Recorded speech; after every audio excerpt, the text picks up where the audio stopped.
extract about voluntary offerings. In the time of Solomon, people were given the opportunity to offer for the construction of the temple.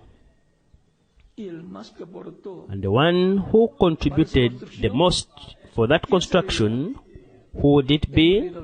King David. And he himself tells Solomon, "Son, I have stored gold, silver, bronze." He explained to him all that he had stored. In other words, he was not storing them to be rich,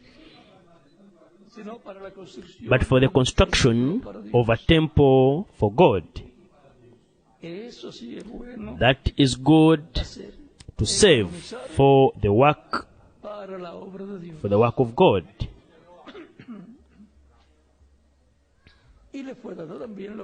And the opportunity was also given to all the people, so that just like David,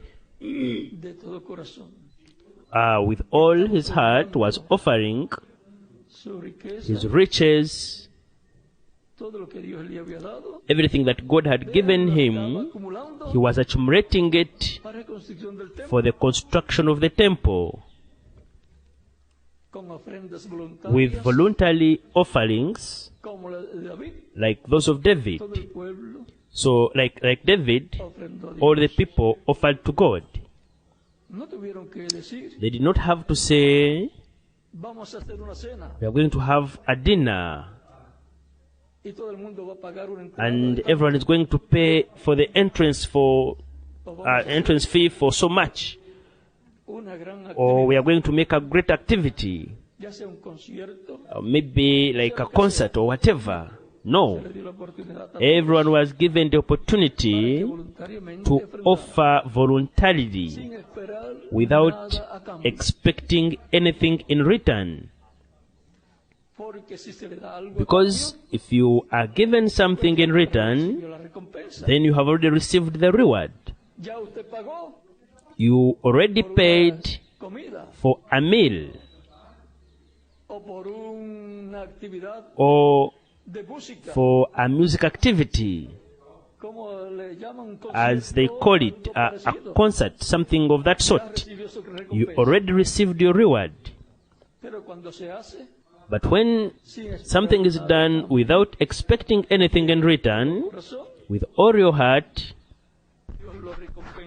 God will reward you in His kingdom. That is why I have always told Miguel, and Miguel and I have told you that it is always good that people offer willingly with all their hearts, without expecting anything in return. So God will reward them. And behold, I come quickly, and my reward is with me, to give every man according as his work shall be. Depending on the work, one will receive their reward. Now we can see why it is important to work in the work of God voluntarily, to offer voluntarily, without expecting anything in return.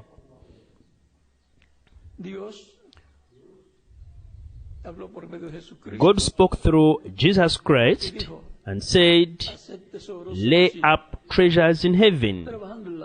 Working in the work is that we are laying treasures in heaven. And then He will reward us abundantly. In other words, He is the one who will give the reward in His kingdom according to the work. Because the laborer is worth of his pay. So we have to understand these things in order to know how to work in the Lord's work.